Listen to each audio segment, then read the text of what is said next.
Okay. Good evening.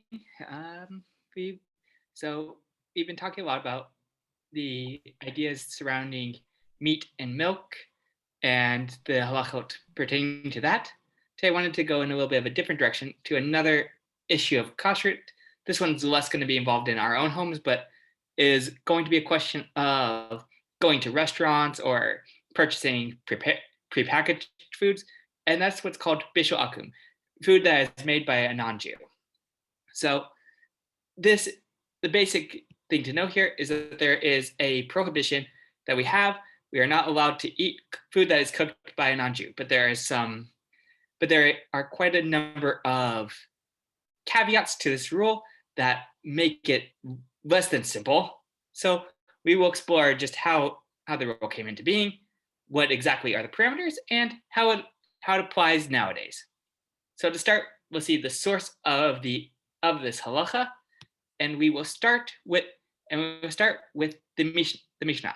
Here we are not going to see so much in the Torah yet, but we will see a verse that is going to be cited from the Torah about bishul akum. So the Mishnah starts in the Mishnah in Avodah Zarah, and it says, "And these are items that belong to Gentiles and are prohibited, but their prohibition is not that of an item from which deriving benefit is prohibited. Milk that was milked by a Gentile, and the Jew did not see him performing the action, and their bread and their oil and cooked foods." So we have four basic things that are mentioned here as problematic for purchasing from a non-Jew: milk, bread, oil, and cooked foods. So we see. I just want to go a little bit into this phrase of deriving benefit is deriving benefit is not prohibited. We have a rule that if somebody worshipped a false god, a idol, using an object, that object is prohibited and has to be destroyed. We cannot do anything that is considered beneficial with that object. So oftentimes we will give status of items belonging to non-Jews the status of avodah zarah, an object that has to be destroyed and we cannot benefit from it. But here, we are not going to give these items that status. We are not so concerned about the benefit, which is going to tell us it's already a different category than avodah zarah. We are dealing with something else. So that is the Mishnah. And when we look into the Gemara, we will see that even in the times of the Gemara, it was uncertain what is the level of this prohibition, whether it was a Torah prohibition or it was a prohibition made by the rabbis. So the Gemara says, quoting the Mishnah, "and cooked foods." And the Gemara asks, from where is this matter derived? Where do we know that there is a prohibition for eating foods that are cooked by non-Jews? Rabbi Hiya bar Abba says that Rabbi Yochanan says, the verse that states that when Moshe asked Sichon, king of the Amorites, for passage through his land, he said, "You shall sell me food for money that I may eat, and give me water for money that I might drink." So already here it sounds like it might be permitted to eat food given from non-Jews, but the Gemara is going to say, by juxtaposing food and water, the verse teaches us that food is like water. Just as Moshe wished to purchase water that was unchanged, i.e. not cooked, so too he wished to purchase food that was unchanged, i.e. uncooked.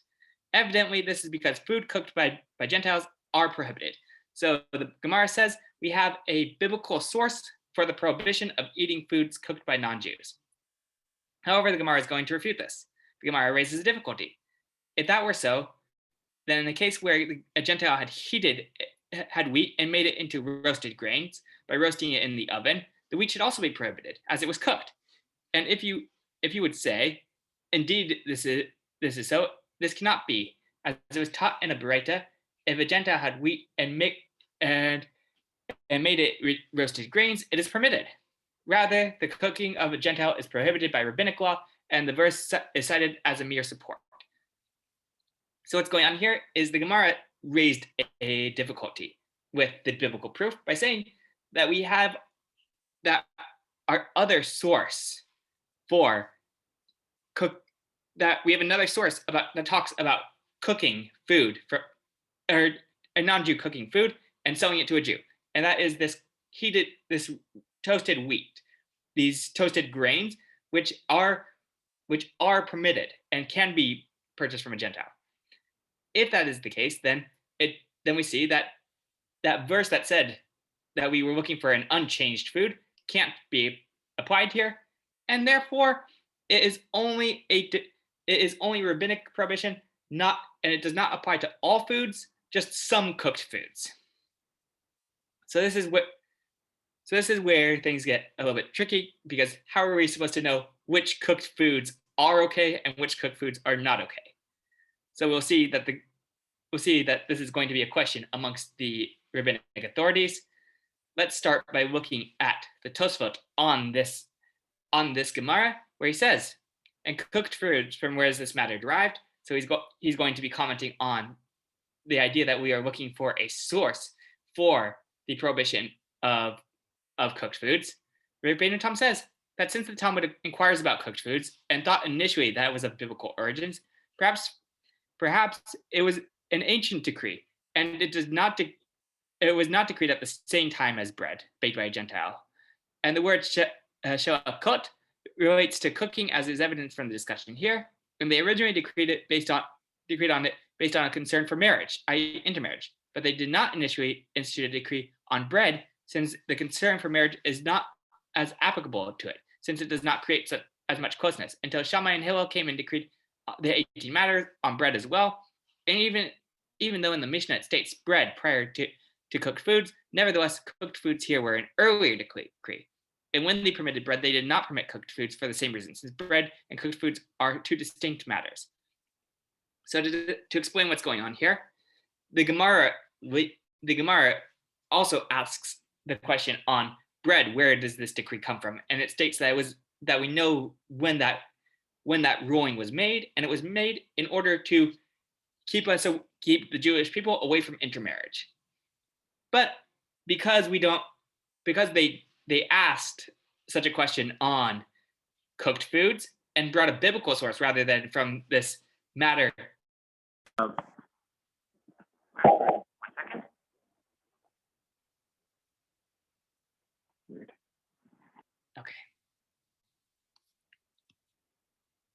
Sorry, for some reason my microphone switched real quick.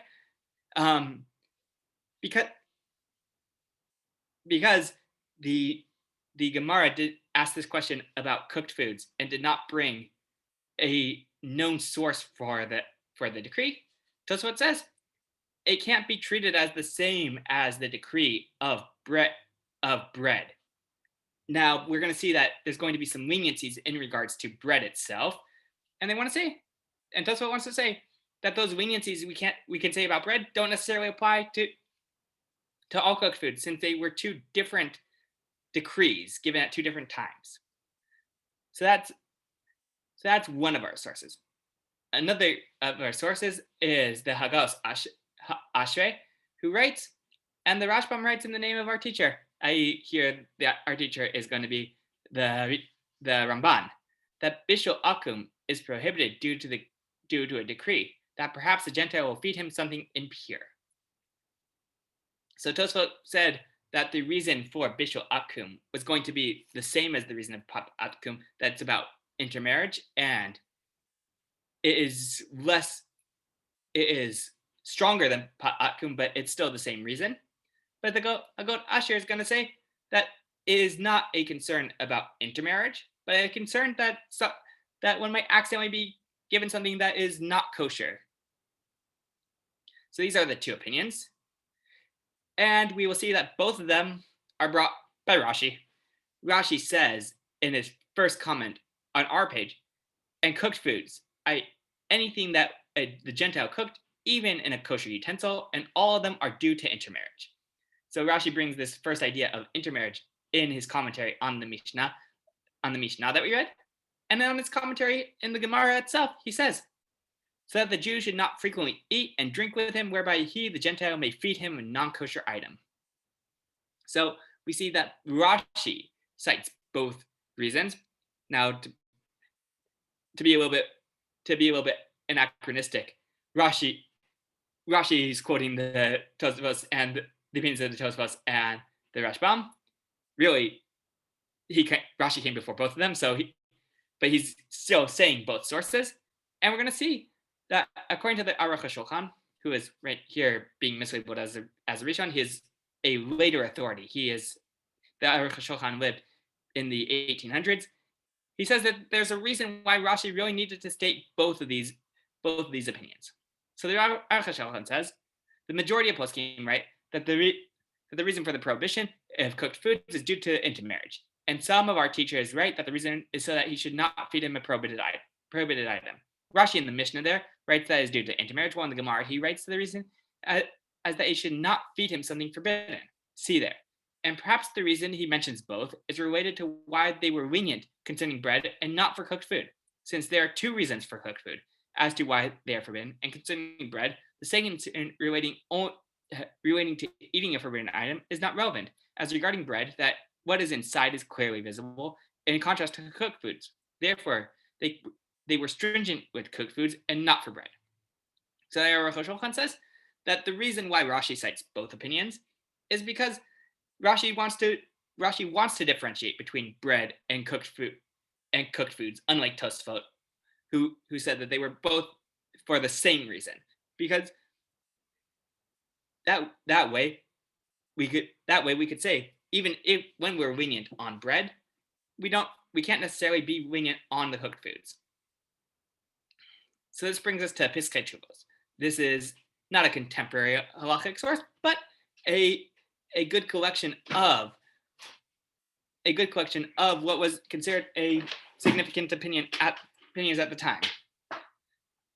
See the narrative of the Maharit, who writes that the primary reason for the decree was due to intermarriage, and see the Sefer Tiferet Moshe that writes that according to this reason, the cooking of a heretic is permitted, as there is no problem of intermarriage.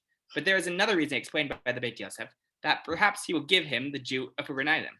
And according to this, the cooking of a heretic should also be forbidden, since he is a heretic concerning all parts of the Torah, and perhaps he will feed him a forbidden item.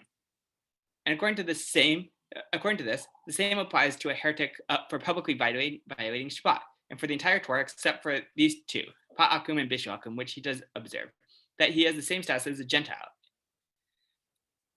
So the question that the Piskei Teshuvos is dealing with here is what to do with somebody who does not follow the Torah. Can we eat their food?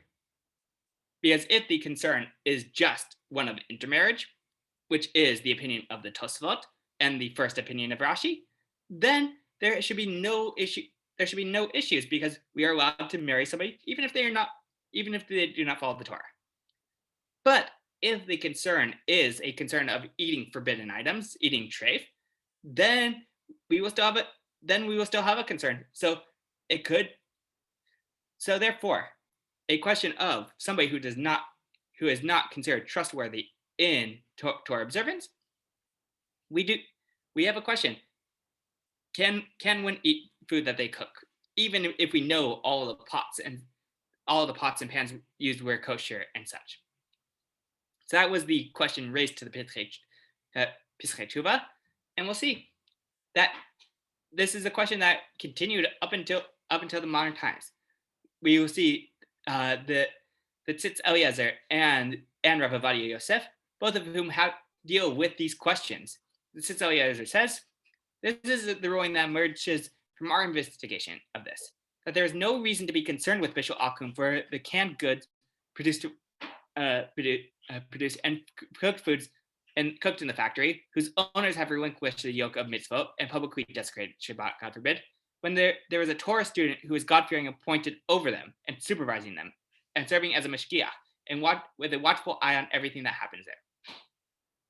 So, the Tzitz Eliezer says that while there might be a concern about Bishul Akum, about in places where there is not somebody watching,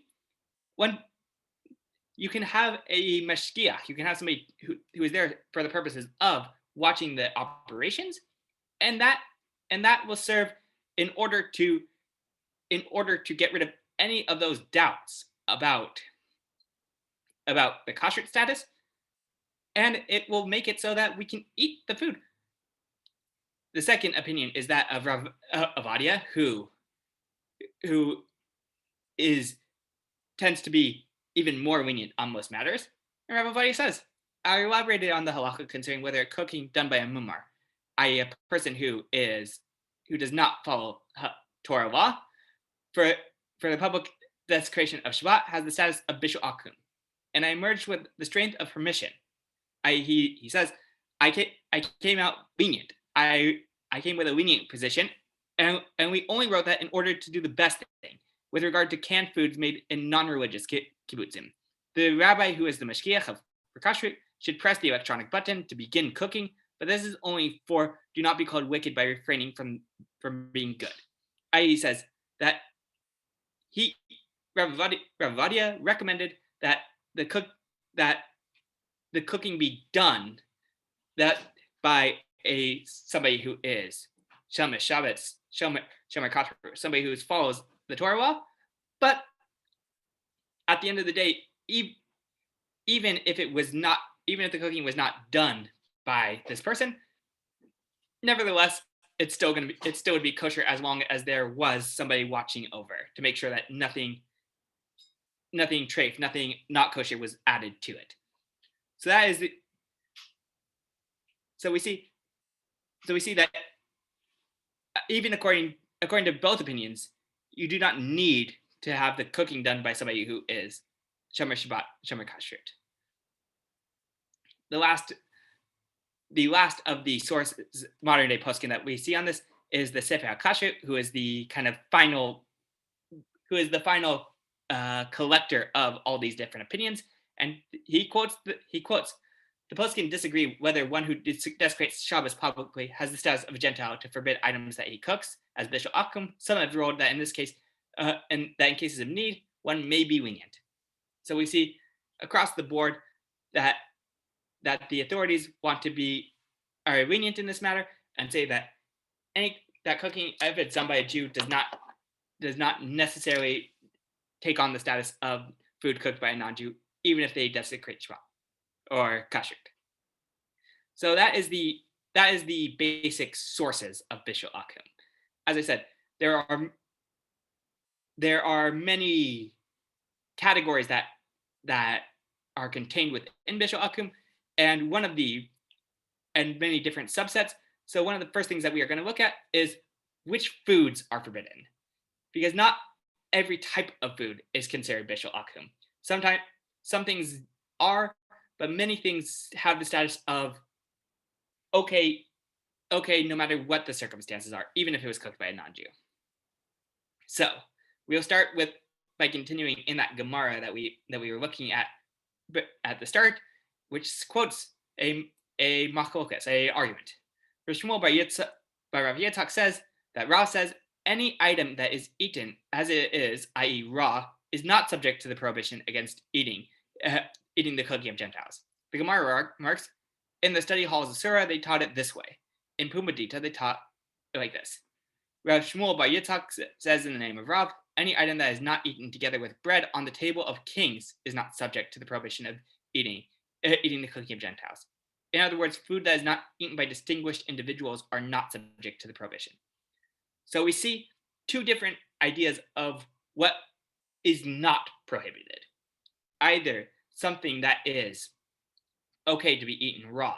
If you have fruits and vegetables that are typically eaten raw, even if they're cooked, they would be okay. That is the first opinion. And the second opinion is something that is not considered significant. What they eat on the tables of kings. So fancy meats and expensive desserts, things like that, those are considered dignified and important, and therefore they have the status of eaten at the tables of kings. But your average bowl of cereal probably doesn't have that same status. So these are two different opinions, and in general, the question would be, which of these opinions do we find authoritative? However, we're going to see that this is going to be one of those places where we're going to take every leniency that we see and put it into the books. So the Tosfot starts us here by saying Tosfot Rabbeinu Tam ruled that the halacha follows both of these two versions, and if one of them is present, it is edible or it does not ascend to the table of kings, there is no problem of bishul akum. Since with regard to rabbinic halacha, one follows the lenient approach. That is to say, there is a general rule in deciding of Jewish law that if there is an uncertainty on a Torah law, we tend to be stringent, and we tend to say both sides of the uncertainty we are going to avoid. If you have something that you are uncertain whether or not it is meat and milk, since meat and milk is a Torah law, we're going to say one should avoid it. Here, because we have we have the inverse. When you have a rabbinic law and there is an uncertainty, then we are lenient. So because we do not know, we have an uncertainty whether or not the leniency that was given was for raw food or if the leniency was given for important food. Therefore, we can be lenient on both of these. And that is the opinion of the Tosfot, and that is the halacha, that is the law as brought down by the Shulchan Aruch himself. An item that is not eaten raw and is also brought to the king's table is to accompany bread or as a relish that is cooked by a Gentile, even in the utensils of a Jew and in the Jew's house, it is forbidden due to bishul akum. So he says, very importantly, that it is an and, that it has to be both not eaten raw and it has to be brought to the king's table. So let us look now at what both of these two leniencies allow for. So the first one is edible raw, something that you can eat raw. So the Gemara in Avodah Zarah says, as for an egg roasted by a Gentile, Bar Kapara deems it permitted and Rabbi Yochanan deems it prohibited. There is a disagreement about eggs, whether or not they are actually eaten raw, or since we know that they are eaten raw, whether or not the fact that some people eat them raw is considered enough to say that they are eaten raw. So on this question, the Beit Yosef himself says, and even though an egg can be swallowed raw, that is not called being edible raw, since that is not considered a significant manner of eating. So the Beit Yosef says that at the end of the day, we follow the opinion of Rabbi Yochanan that an egg is prohibited because it is not something that would be eaten raw in general. And following this, the Aruch HaShulchan quotes, he says, it is obvious that considering something that is not edible raw, we follow the majority of people. So if the majority do not eat this food in its raw form, even if one individual does, nevertheless it is forbidden to that individual as well to eat it cooked by a Gentile.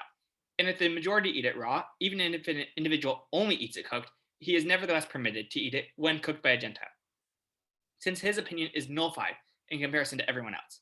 And this is the ruling of the great Achronim.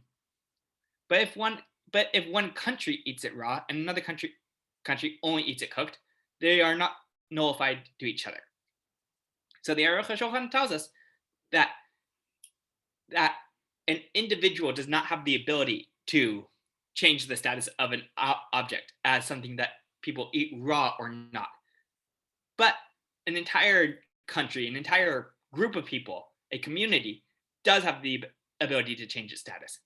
So I don't know what the taste preferences of the people here are, but I know that there is such a dish as beef tartare where people will eat meat raw, but pretty much nobody I've ever heard of says that opinion really, or the people who will eat raw beef, allows us to eat beef, cooked beef by a non-Jew. That we consider the opinion of individuals, not the opinion of a community. So that is the Achronim. So we'll see how it is applied to modern day poskim. So the Sefer HaKashrut says a food that is edible raw is still permitted to be eaten, even if it is cooked by a Gentile, to the point that it dissolves and its form is entirely changed and becomes entirely like a cooked dish. So the Sefer HaKasher says there is a limit to what we call being able to eat it raw. If the object would completely change into a different dish, if the if when it was raw it's called one thing and when it's cooked is called something else, then that idea of being able to eat it raw loses its identity. This is very significant to at least many people that I've met, specifically in sushi. Sushi is called sushi when it's raw, but it is called by the fish's it's called fish, or it's called cooked fish when it is cooked. It is entirely something different. And that tends to be the opinion of most major poskim, and we'll see this in the Panini Halacha also. The Panini Halacha says, although many today are accustomed to eat raw fish in various forms, such as sushi, and some today also eat raw ground meat or thinly cut pieces, there is still a prohibition of bishul akum concerning meat and fish. Since the form of eating them raw is entirely different, it is considered a different category of food. Therefore, they are not considered as eaten raw occasionally.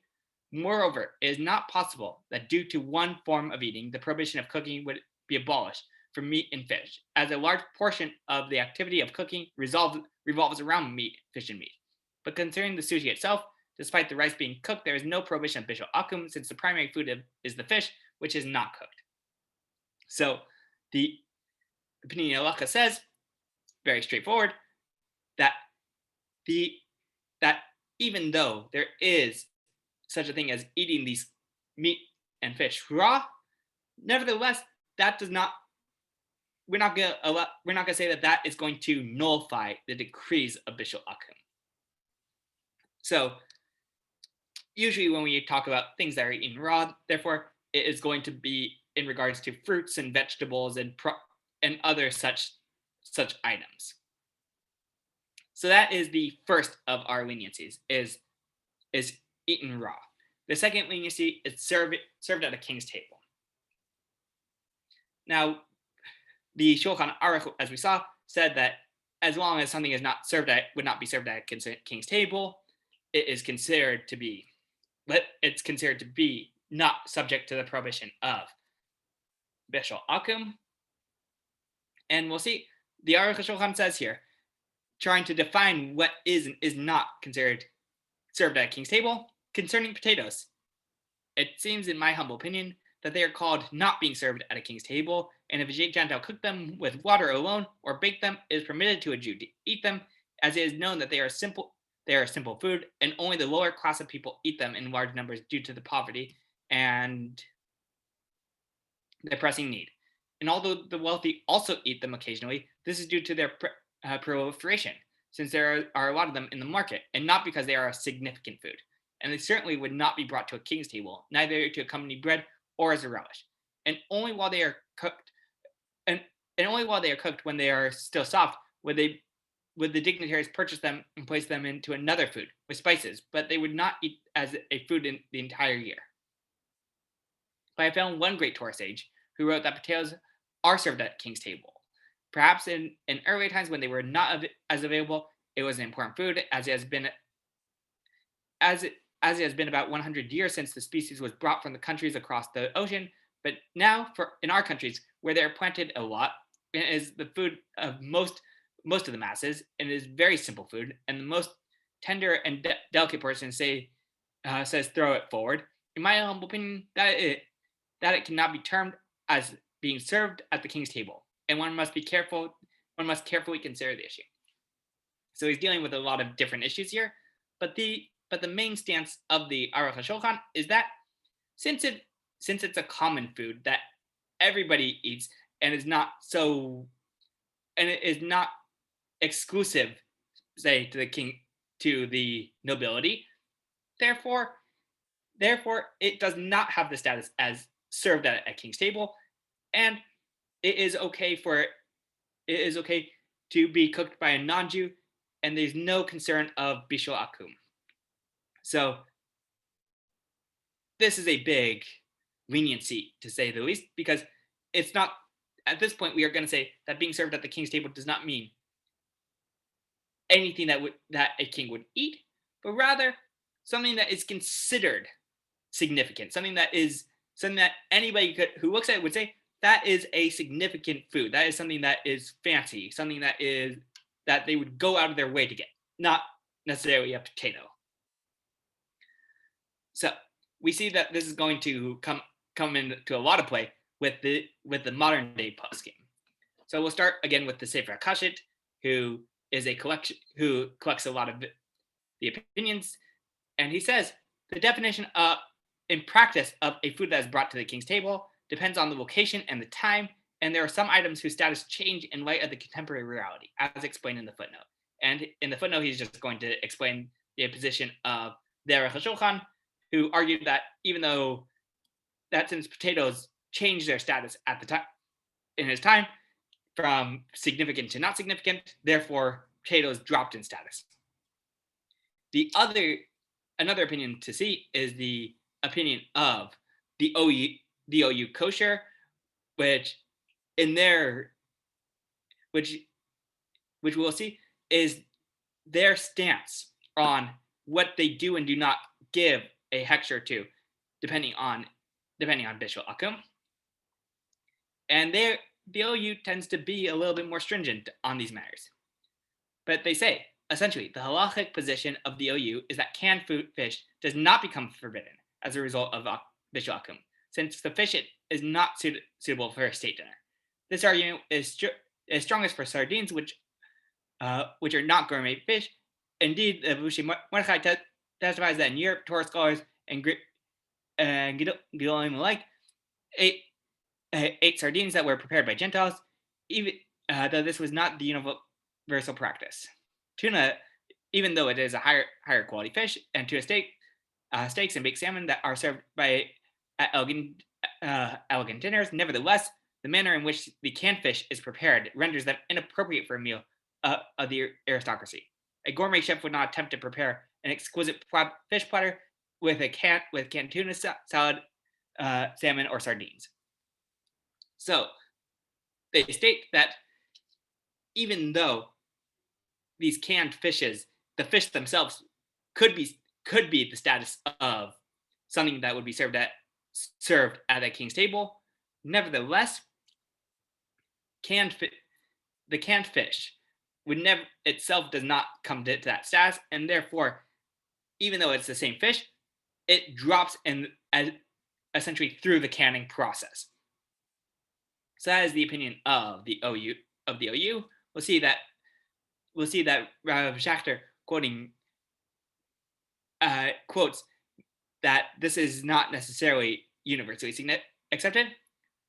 A most significant exception is that the food must be al shulchan malachim, suitable for a king's table. This rule can be interpreted in two possible ways. The Chazon Ish believes that it refers to food that is not of poor quality and would be eaten by a very wealthy person. The Chazon Ish ruled that canned sardines cooked by non-Jews were forbidden because the king of England eats sardines for breakfast. The Aruch HaShulchan seems to agree with the strict ruling of the Chazon Ish. Rav Schwab notes that many of the great Rosh Yeshiva pre-war Eastern Europe ate sardines cooked by non-Jews. The practice of the Rosh Yeshiva appears to be in accordance with Rav Soloveitchik's interpretation of the rule. Rav Soloveitchik believed that the Oel Shulchan Malachim means that the food had to be suitable to be served at a state dinner.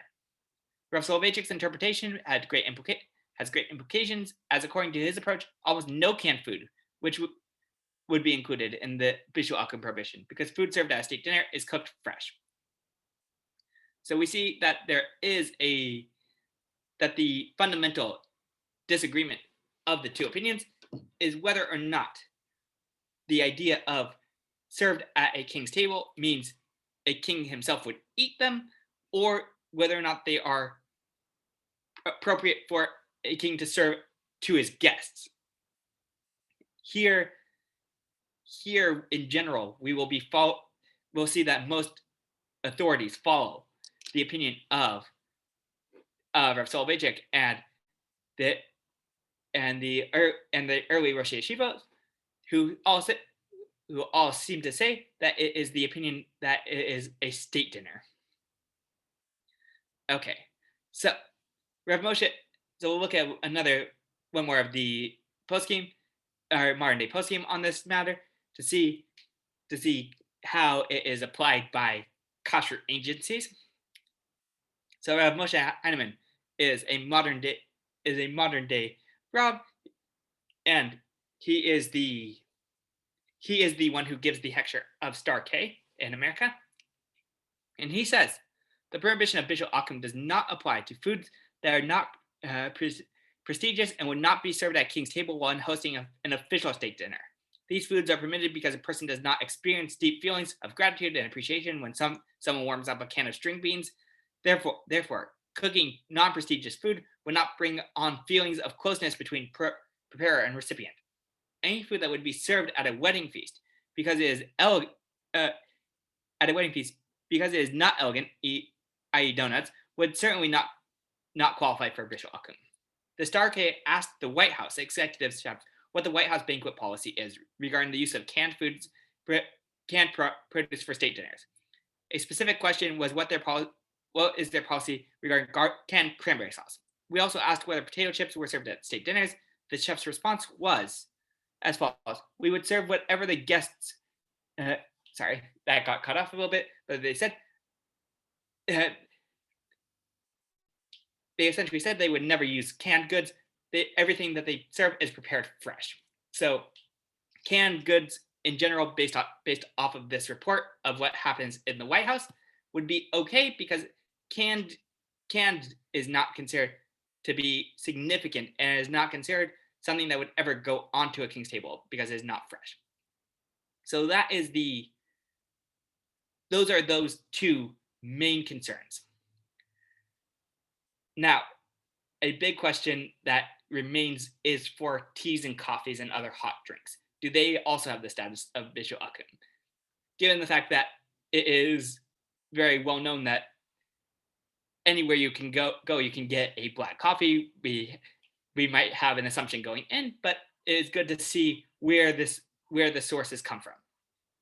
So we will continue with looking at the Aruch HaShulchan, who has been our big voice in most of these matters. And the Aruch HaShulchan says, all of our teachers wrote that for this reason, there is no problem of bishul akum for beer, just as the grain is nullified to the water concerning the bracha reciting upon it, as we recite sha'akol, so too is nullified with respect to the prohibition of bishul akum. And similarly, it is permitted to drink coffee and chocolate without milk, since it is nullified to the water. As to say that all these are considered as if they are flavoring the water. Teas, coffees, hot chocolates, they're not considered to be a significant drink in themselves. They are just a flavored water. So that was the opinion of the Aruch HaShulchan, and now we'll see that contemporary poskim still have these questions brought up to them. So Rav Ovadia Yosef had a question: is it permitted to drink coffee cooked by a Gentile, or is it forbidden due to bishul akum? And he answers. And it's important to remember that most of the people asking Rav Ovadia would not necessarily follow the opinion of the Aruch HaShulchan, because the Aruch HaShulchan wrote for an Ashkenazi population, whereas Rav Ovadia was answering for a Sephardi population. So Rav Ovadia says, in Maseches Avodah Zarah, it is stated that any item that is eaten as it is, i.e. raw, is not subject to the prohibition against eating the cooked foods of Gentiles. For this reason, it is permitted to drink hot water boiled by a Gentile, and there is no problem with bishul akum, since it is drinkable even before it was being boiled. And one should not forbid beer from grain due to bishul akum, since although the grain is not edible raw, since it is nullified in the water concerning the bracha of sha'akol b'dvarel, so too the grain is nullified into the water concerning the prohibition of bishul akum. That is all the same as the opinion of the Aruch HaShulchan. So we'll see that he continues also following the same line of thought. And from here, one can derive that concerning coffee, that even though the coffee is not edible raw, nevertheless, since the coffee is secondary to the water with respect to the fact that one must recite on it sha'akol b'dvarel, therefore concerning bishul akum as well the water is considered the primary component. and it follows that there is no prohibition of drinking the coffee based on bishul akum.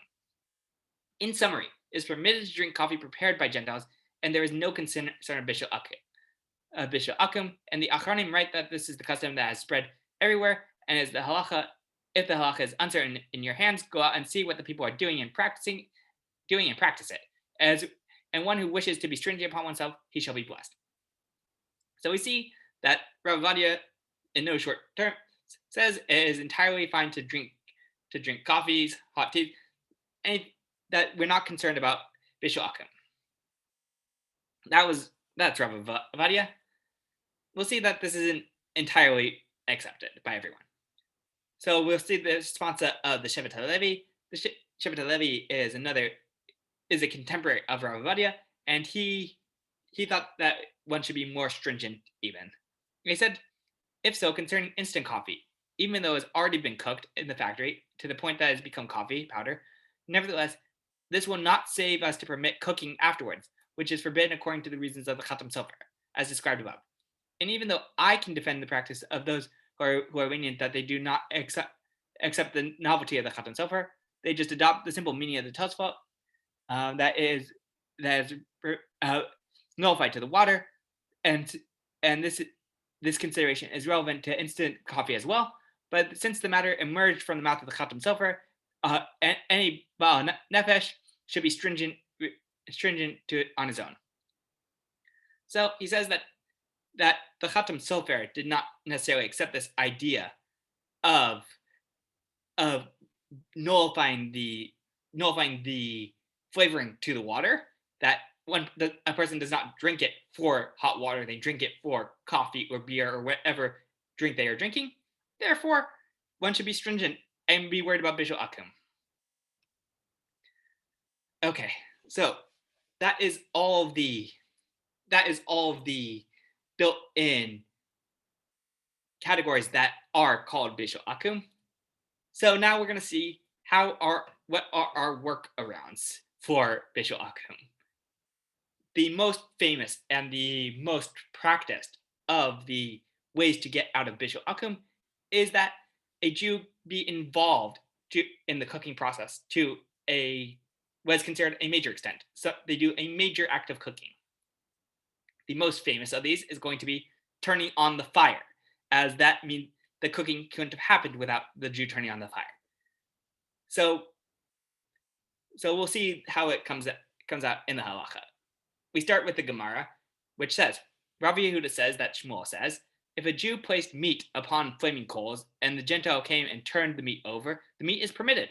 Along these lines is also stated. Rabbi Bar Chana says that Rabbi Yochanan says, whether the Gentile placed the meat on the fire and the Jew turned it over, or whether the Jew placed the meat on the fire and the Gentile turned it over, the meat is permitted, and is not prohibited unless it is cooked entirely from beginning to end and was performed by the hands of the Gentile.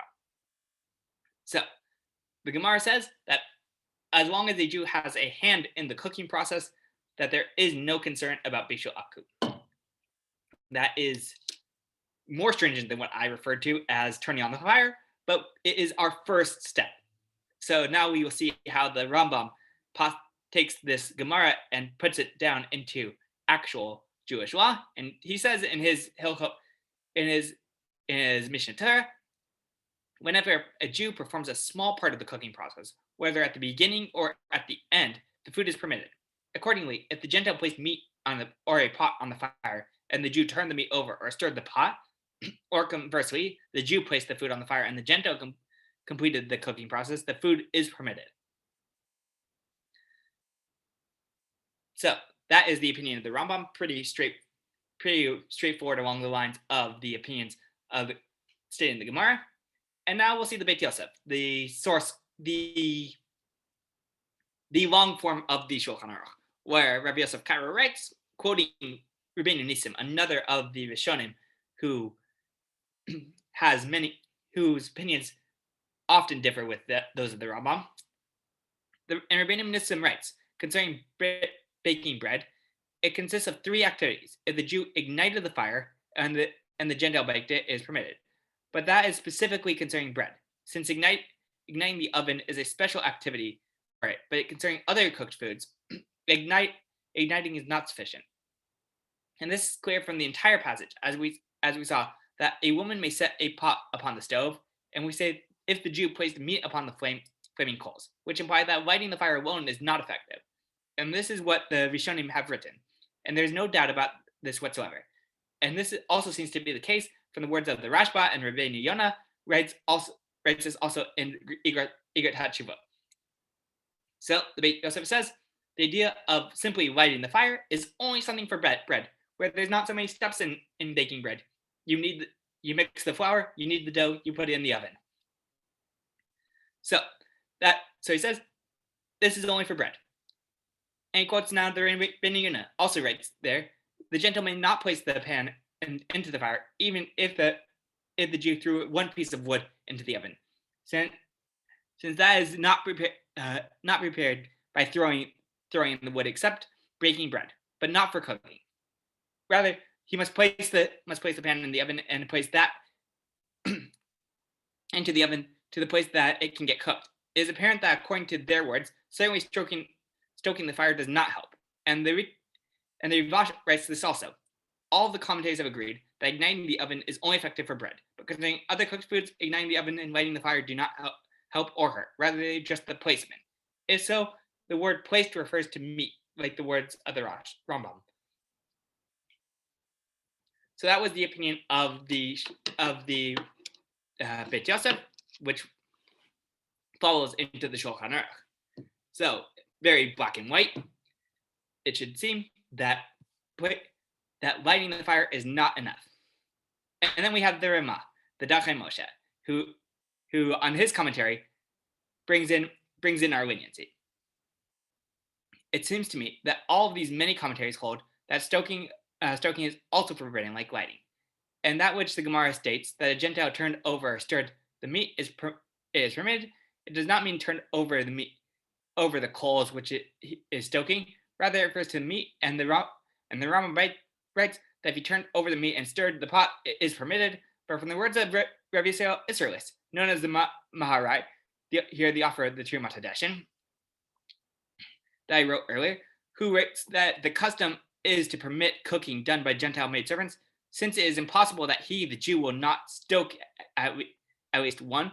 It is evident that one may certainly permit through stoking.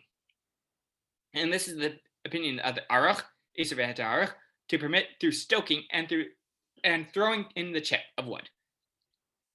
So the Dachei Moshe quotes two Ashkenazi authorities, the Maharal and the Trumat Hadeshin, and the Aruch, to say that one could be lenient and allow as long as the Jew lit the fire. And he continues further, and he says, he writes there in the name of Maharim, our teacher Rabbi Meir Maharam of Rutenberg, that if the Gentile was transferred from one fire to another fire of the Jew, and she cooked with it, the cooked dish is permitted. And the same appears in the Mordechai in the chapter in Maimer, that stoking is effective and certainly making fire is effective. So we see the Dachei Moshe, who is the author of the Ramah, be lenient about starting the fire, and the Beit Yosef, who is more stringent, say that lighting the fire is not good enough. And we'll see that these opinions follow right into the Shulchan Aruch itself, where the Shulchan Aruch says igniting meaning starting the fire, and then they will make fire, which is translated by the Targum, and they will throw in. The oven is only effective for bread, but for other cooked foods, igniting the oven and lighting the fire do not help or hurt, but only placing the food in the fire. Therefore, one who wishes to cook in a pan or in an oven belonging to a Gentile, the Jew must place the pan into the oven to the place where it can certainly get cooked there. And the Ramah here says, just as we saw in the Dachei Moshe, but some disagree and hold that lighting the fire or stoking the coals is effective for cooking like that it is for bread, and this is the custom. And even stoking without intent is valid and effective. And some say that even if the Jew does not stoke it and does not throw in the chips, but the Gentile just lights it from the fire, lights the fire from the fire of the Jew, it is permitted. So we see that the Shulchan Aruch here is the stringent one, and the Ramah is the lenient one. Now, we do have a question that while this is good for the Ashkenazim, what do the Sephardim do? And Rav Ovadia kind of comes here to save the day. And Rav Ovadia, the great Sephardi chief rabbi, says, nevertheless, it seems that this applies where the Jew lit the fire and then the Gentile came and placed the pot on it. But if the Gentile placed the pot on first and then the Jew came and lit the fire, it certainly is effective according to everyone. So he wants to say that the stringency of the Shulchan Aruch only really ever applies where the fire was already lit and then the pot comes. But if the pot's sitting there and then the Jew comes to light the fire, then even the Shulchan Aruch would agree that is considered a significant act of cooking, and that would work. Okay, so let's talk about another leniency that we have, and this is called ma'achal ben jusai. This is considered when food is officially called cooked.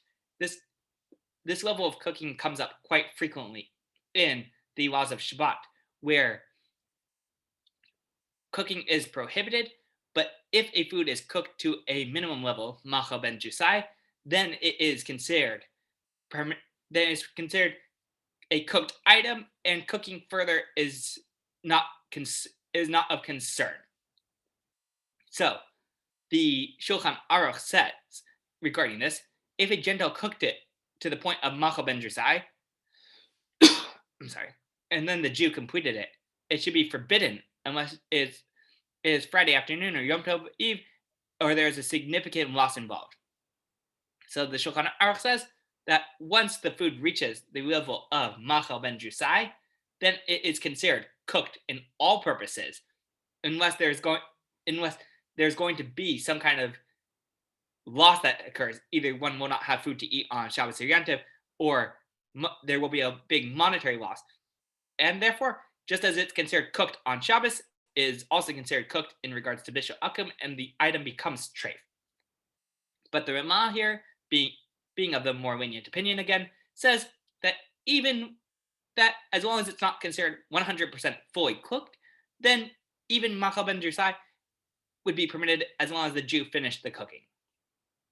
Just to give some numbers here, we tend to say ma'achal ben jusai is when a food is cooked a third of the way through. So, in regards to this, Rav Asher Weiss, a major posek nowadays, becoming more well known for some of his halachic opinions regarding some of the COVID situation especially in Eretz Israel, came out and said it would seem that all of the meat that was already roasted over time, and this cutting it off is only indirectly causing it to cook more. So since the primary part of cooking, placing the meat on and lighting the fire, are done by the Jew, one may permit it. So he says that